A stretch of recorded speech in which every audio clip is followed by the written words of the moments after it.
The moment you become highly self-aware, life quietly changes in a way no one warns you about. At first, it feels like an upgrade.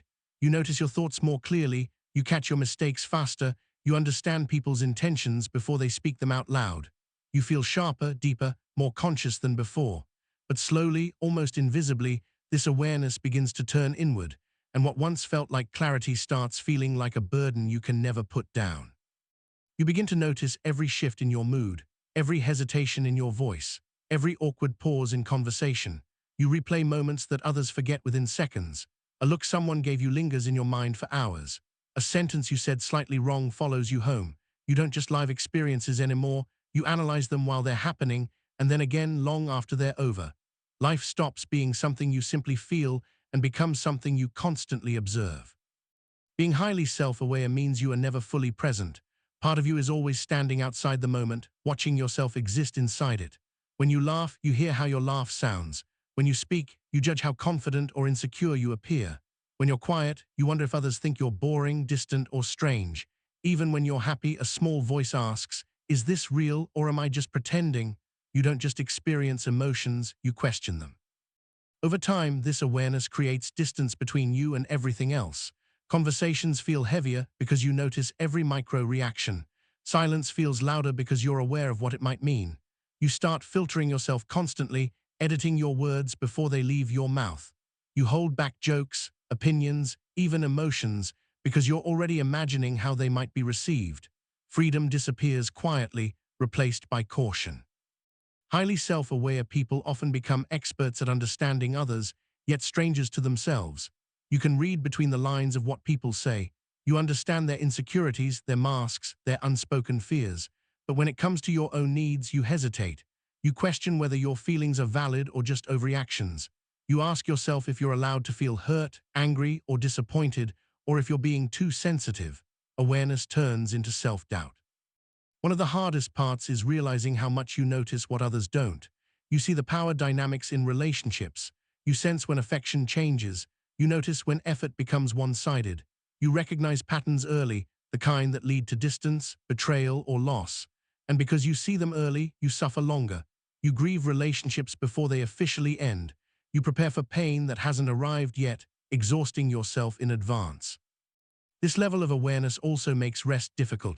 Your mind doesn't shut off easily. Even in quiet moments, thoughts keep running.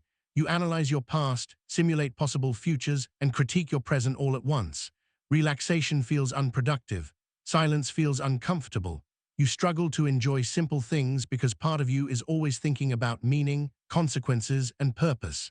Peace feels fragile, like something that can be interrupted at any moment.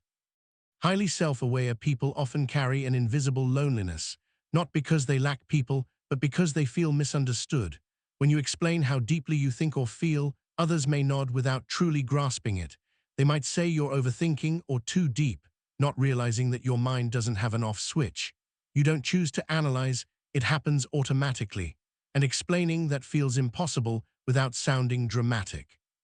There's also guilt that comes with awareness. You recognize your flaws clearly. You see how your words affect people. You notice when you fall short. This can make you kinder, but it can also make you harsh with yourself. You hold yourself to standards others don't even think about. You replay mistakes long after apologies are accepted. You punish yourself internally even when no one else does. Love becomes complicated when you're highly self-aware. You notice shifts in tone, changes in attention, small inconsistencies that hint at deeper issues. Instead of enjoying closeness, you sometimes brace for loss. You analyze affection instead of sinking into it. You ask yourself whether you're being loved the way you deserve, whether you're asking for too much, or whether you're settling out of fear. Love becomes a mental process instead of a safe place. You also become painfully aware of your own contradictions. You know when you want connection but avoid it, when you crave honesty but fear vulnerability, when you understand exactly what you should do yet feel unable to do it. This creates frustration with yourself. You think, if I understand all this, why can't I just change? Awareness without control feels like being trapped in your own mind. Sometimes you envy people who move through life more simply, people who don't question every interaction, who don't replay conversations at night, who can enjoy moments without dissecting them. You wonder what it would be like to just live without constantly watching yourself live. You don't want ignorance, you just want peace. And yet, despite how heavy it feels, this awareness didn't come from nowhere. It often forms through pain, reflection, and survival. Many highly self-aware people became this way because they had to, because they learned early to read rooms, to sense danger, to understand emotions quickly. Awareness became protection, but what once kept you safe now keeps you tired. The hardest truth is that self-awareness doesn't automatically bring happiness. It brings clarity, and clarity can hurt. It shows you where you're unfulfilled, where you're compromising yourself, where you're staying silent instead of speaking. It removes comforting illusions. You see things as they are, not as you wish they were, and that honesty can feel cruel. Still, there is something quietly powerful about being this aware. Even if it feels like a curse right now, it means you're capable of depth, empathy, and growth. It means you can understand yourself in ways others never will, once you learn how to soften that awareness instead of turning it against yourself. For now, though, it sucks. It sucks to notice too much, to feel too deeply, to think too clearly in a world that rewards distraction. It sucks to be highly self-aware when all you want is to rest inside your own mind and finally feel at home there. You start realizing that being highly self-aware means you are constantly negotiating with yourself. Every decision becomes a debate. You don't just ask what you want, you ask why you want it, whether that desire is healthy, whether it's influenced by fear, ego, trauma, or expectation. Simple choices become heavy because you see too many layers beneath them. Even when you finally decide, a part of you keeps questioning if it was the right one. Peace feels delayed, always postponed, until after one more round of thinking. There's a strange fatigue that comes from understanding yourself too well. You know your triggers, your patterns, your defense mechanisms. You recognize when you're pulling away, when you're people-pleasing, when you're avoiding something uncomfortable. And because you see it happening in real time, you feel responsible for stopping it. But knowing doesn't always equal control. Watching yourself repeat patterns you understand deeply creates a quiet shame, a feeling of, I should know better by now. That gap between awareness and action can be painful. Highly self-aware people often struggle with authenticity because they're too conscious of it. You want to be real, but you're aware of how being real might affect others. You want to express yourself, but you also see how expression can create conflict, misunderstanding, or distance. So you edit yourself in subtle ways, telling yourself it's maturity when sometimes it's fear. Over time, you may start wondering which version of you is the real one, the one you feel inside, or the one you show the world. You also become aware of how fragile human connections really are.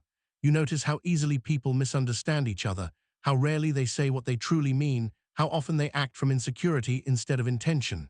This makes trust harder, not because you're suspicious, but because you see complexity everywhere. You understand that people can care and still hurt you, that good intentions don't guarantee good outcomes. Love stops feeling simple, and safety stops feeling permanent. Another quiet cost of self-awareness is emotional anticipation. You don't wait for things to fall apart, you sense the cracks forming. You feel distance before it's named. You notice emotional shifts before they're acknowledged. While others are still hopeful, you're already adjusting your expectations, bracing yourself. This doesn't make you pessimistic, it makes you tired. You carry future pain in advance, trying to soften the impact when it finally arrives. Even joy can feel complicated.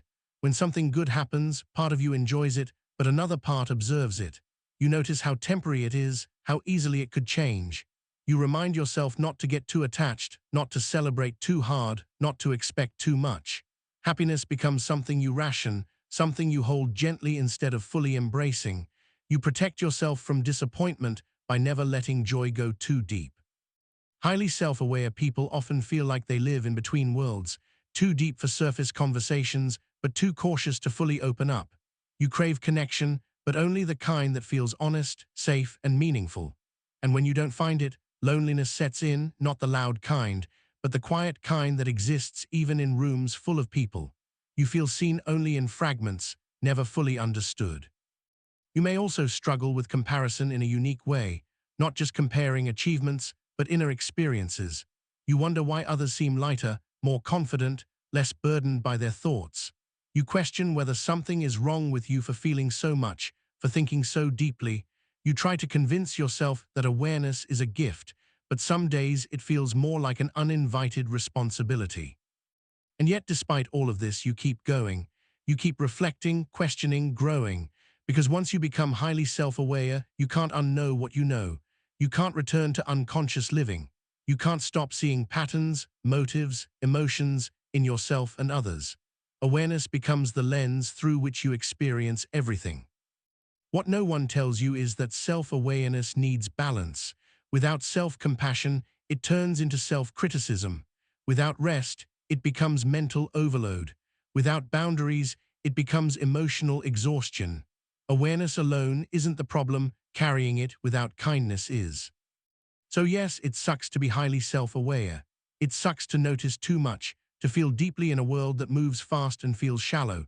It sucks to understand yourself so clearly and still struggle to feel at peace. But within that struggle is also the possibility of learning how to sit with your mind instead of fighting it, of learning when to observe and when to let go, of turning awareness into understanding, not punishment. Because one day, if you're gentle enough with yourself, this awareness won't feel like a weight you carry everywhere. It will feel like a quiet strength, not because it makes life easier, but because it teaches you how to stay with yourself, even when it's hard. There's a moment that comes when you realize your awareness has changed the way you see yourself forever. You don't just feel emotions anymore, you watch them form, peak, and fade. You notice how quickly confidence turns into doubt, how calm turns into tension, how hope quietly carries fear inside it. Nothing feels pure anymore, everything feels layered. And while others move through life reacting instinctively, you move through it interpreting meaning from every internal shift. You become deeply aware of your own inner dialogue. You hear the way you talk to yourself when no one else is around. You notice how critical that voice can be, how rarely it offers comfort, how often it demands improvement. You understand exactly where that voice came from: past failures, expectations, comparisons, but knowing its origin doesn't silence it. If anything, it makes it louder, because now you're aware you're being hard on yourself and you still can't stop. Highly self-aware people often struggle with feeling too much and not enough at the same time. You know your strengths, but you're equally aware of your limitations. When you succeed, you downplay it, seeing all the ways it could have been better. When you fail, you magnify it, attaching meaning that goes far beyond the moment. You don't just ask, "What went wrong?" You ask, "What does this say about me?" There's also a deep awareness of time that comes with this mindset. You feel how quickly moments pass. You notice how conversations end before they feel complete, how phases of life slip by quietly, how people change without announcing it. This awareness can make you nostalgic for things that haven't even fully ended yet. You start missing moments while you're still inside them. You become hyper-aware of emotional imbalance. When you're giving more than you're receiving, when you're trying harder than the other person, when you're staying silent to keep the peace. You notice these things early, but knowing doesn't always give you the strength to act. Sometimes awareness just means you endure longer. Because you understand the situation too well to pretend it's simple. Even your dreams feel heavier. You don't chase goals blindly. You question why you want them, whether they'll truly fulfill you, whether they're shaped by your own values or someone else's expectations. This can slow you down. While others move forward fueled by belief, you pause, weighed down by understanding. Motivation doesn't come easily when you can see the flaws in every direction. Highly self-aware people often live with a constant sense of emotional responsibility. You feel responsible for how others feel around you. You adjust your tone, your energy, your presence to avoid making anyone uncomfortable. You read the room before entering it emotionally. And slowly, without realizing it, you start disappearing a little, not physically, but emotionally, making yourself smaller to fit the space. There's also a deep awareness of your own loneliness, not the kind that comes from being alone, but the kind that comes from feeling unseen. You want someone to understand not just what you say, but what you don't say. To notice the pauses, the hesitations, the thoughts you never speak out loud. And when that understanding doesn't come, you tell yourself it's okay, while feeling the quiet ache of it anyway. You might even become aware of how self-awareness isolates you, not because you're better than others, but because your inner world feels harder to share. When you try to explain how your mind works, words fall short.